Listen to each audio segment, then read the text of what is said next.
ನಾನು ಹೋಗಿ ಸ್ಪಾಟ್ ನೋಡ್ಕೊಂಡು ಬಂದಿದ್ದೀನಿ. ಇಲ್ಲಿಗಲ್ ಕನ್ಸ್ಟ್ರಕ್ಷನ್ ಕಾರ್ಪೊರೇಷನ್ಗೆ ಕೊಟ್ಟಂತ ಜಾಗ ಹಂತವಾಗಿ ಕೆಲವರೆಲ್ಲ ಹಾಕೊಂಡಿದ್ದಾರೆ. ಕೆಲವರು ದುಡ್ಡು ಕಲೆಕ್ಟ್ ಮಾಡಿಬಿಟ್ಟು ಹಾಕಿದ್ದಾರೆ ಅನ್ನೋ ಮಾಹಿತಿ ಕೂಡ ನಮಗಿದೆ. ಅವ್ರ ಮೇಲೆ ಕಾನೂನು ರೀತಿ ಕ್ರಮ ನಮ್ಮ ಅಧಿಕಾರಿಗಳು ಐಡೆಂಟಿಫೈ ಮಾಡಿ ಅವ್ರ ಮೇಲೆ ಕ್ರಮ ಕೈಗೊಳ್ತಾರೆ. ಕೆಲವು ದಾಖಲೆಗಳು ಕೂಡ ತಿಳಿಸಿದ್ದಾರೆ ಅಂತ ಕೂಡ ನಮಗೆ ಮಾಹಿತಿ ಕೊಟ್ಟಿದ್ದಾರೆ.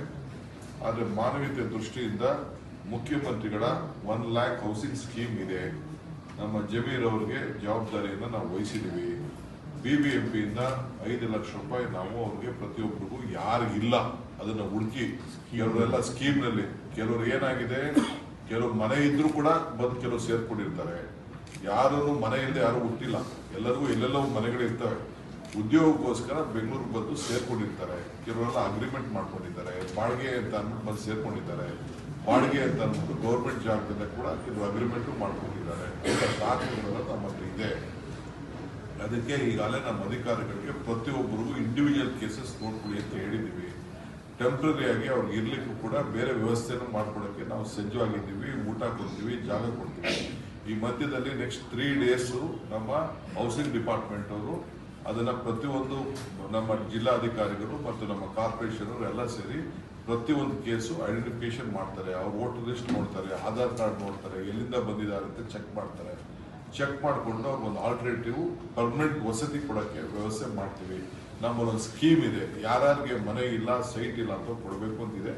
ಜಿನೇನ್ ಕೇಸಸ್ಗೆಲ್ಲ ನಾವು ಕೊಡ್ತೀವಿ. ಈಗಾಗಲೇ ಮುಂದಕ್ಕೆ ಕೃಷ್ಣ ಬೈರೇಗೌಡರು ಮಾತಾಡಿದ್ದಾರೆ. ಯಾಕೆಂದರೆ ಲೋಕಲ್ MLA ಅವರೇ ಚೇರ್ಮನ್ ಇರ್ತಾರೆ. ಆಶ್ರಯ ಸಮಿತಿಗೆ ಯಾರಿಗೆ ಒಬ್ರು ಮನೆ ಕೊಡಬೇಕಾದ್ರೆ ಅವ್ರ ಅಪ್ರೂವ್ಮೆಂಟ್ ಕೊಡಬೇಕಾಗ್ತದೆ. ಅವರು ಕೂಡ ಮಾನವೀಯತೆ ದೃಷ್ಟಿಯಿಂದ ಅಂಥವ್ರಿಗೆಲ್ಲ ಕೊಡಿ ಅಂತ ಹೇಳಿದ್ವಿ. ಆದರೆ ನಾವು ಇಲ್ಲಿಗಲ್ ಕನ್ಸ್ಟ್ರಕ್ಷನ್ನ ಎನ್ಕರೇಜ್ ಮಾಡೋದಿಲ್ಲ. ಇಲ್ಲಿಗಲ್ ಎನ್ಕರೇಜ್ ಮಾಡಿದಂಥವ್ರಿಗೆ, ಇಲ್ಲಿಗಲ್ ಮಾಡಿದಂಥವ್ರಿಗೆ ಕಾನೂನು ರೀತಿ ಕ್ರಮ ಕೈಗೊಳ್ಳಕ್ಕೆ ಈಗಾಗಲೇ ಮುಖ್ಯಮಂತ್ರಿಗಳು ಆದೇಶವನ್ನ ಅಧಿಕಾರಿಗಳು ಕೊಟ್ಟಿದ್ದಾರೆ. ಯಾರಿಗೂ ನಿರ್ದಾಕ್ಷಿಣ್ಯವಾಗಿ ನಾವು ಎನ್ಕರೇಜ್ ಮಾಡಲ್ಲ. ಬೆಂಗಳೂರಲ್ಲಿ ಆದಷ್ಟು ಇಂಥ ಸ್ಲಮ್ಗಳು ಬರಲಿಕ್ಕೆ ನಾವು ಬಿಡೋದಿಲ್ಲ. ಇದು ಲ್ಯಾಂಡ್ ಫಿಲ್ ಸೈಟ್, ಇದು ವೆರಿ ಡೇಂಜರಸ್. ಯಾರು ಅಲ್ಲಿ ಇರ್ಲಿಕ್ಕೆ ಆಗೋದಿಲ್ಲ. ಲೀಚೆಟ್ ಇರುವಂತಹ ಒಂದು ಜಾಗ. ನಾನೇ ಸ್ಪಾಟಲ್ಲಿ ನೋಡಿದ್ದೀನಿ. 200 ಅಡಿ ಒಳಗಡೆ ಇನ್ನ ನೀರಿದೆ, ಪಕ್ಕದಲ್ಲೂ ನೀರಿದೆ. 15 ಎಕರೆನ ಈಗಾಗಲೇ ಸರ್ಕಾರದವರು, ನಮ್ಮ ರೆವಿನ್ಯೂ ಡಿಪಾರ್ಟ್ಮೆಂಟ್ ಅವರು ಕಾರ್ಪೊರೇಷನ್ಗೆ ಅದನ್ನ ಸಾಲಿಡ್ ವೇಸ್ಟ್ ಮ್ಯಾನೇಜ್ಮೆಂಟ್ ವಿಚಾರಕ್ಕೆ ಕೊಟ್ಟಂತ ಜಾಗ ಇದು.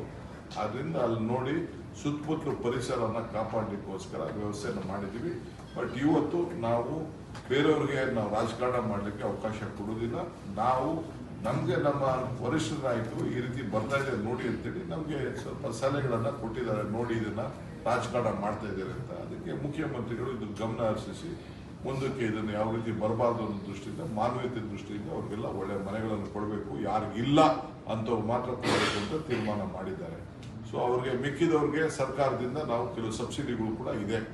1.5 ಲಕ್ಷ ಕೊಡೋದಿದೆ ಸರ್. ಅವರು ಕೂಡ 1-2 ಲಕ್ಷ 1 ಲಕ್ಷ ಅಷ್ಟು ಅವರು ಕಟ್ಟಬೇಕಾಗ್ತದೆ. ಅಂತಂದ್ರೆ ಜಮೀರ್ ಅವರು ಅವ್ರಿಗೆ ಸಾಲ ಕೊಡಿಸುವಂತ ವ್ಯವಸ್ಥೆನ ಮಾಡ್ತಾರೆ. ಇದು ನಮ್ಮ ಸರ್ಕಾರದ ಸದ್ಯಕ್ಕಾಗಿ ಇಲ್ಲಿಗೆ ನಾವು ನಿಲ್ಲಿಸ್ತೀವಿ. ಬಟ್ ಆಫೀಸರ್ಸ್ಗೆ ನಮ್ಮ BNTP ಆಫೀಸರ್ಸ್ ಇದ್ದಾರೆ, ನಮ್ಮ ಕಾರ್ಪೊರೇಷನ್ ಆಫೀಸರ್ಸ್ ಇದ್ದಾರೆ, ರೆವಿನ್ಯೂ ಆಫೀಸರ್ಸ್ ಎಲ್ಲರೂ ಕೂಡ ಇಂಥ ಕಡೆ ಎಲ್ಲೆಲ್ಲಿ ಸರ್ಕಾರಿ ಜಾಗ ಇದೆ ಇನ್ನು ಮುಂದಕ್ಕೆ ನಾವೆಲ್ಲ ಐಡೆಂಟಿಫೈ ಮಾಡಿ ಇದಕ್ಕೆ ನಮ್ಮ ಸರ್ಕಾರಿ ಆಸ್ತಿಗಳನ್ನು ರಕ್ಷಣೆ ಮಾಡಲಿಕ್ಕೆ ನಾವು ಕ್ರಮವನ್ನು ಕೈಗೊಳ್ತೀವಿ. ಇದು ಸರ್ಕಾರದ ತೀರ್ಮಾನ.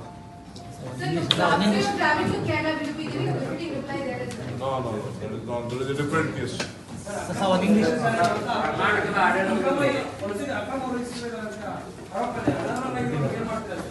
ಆಯ್ತು ನಡೀರಪ್ಪ ಎಲ್ಲ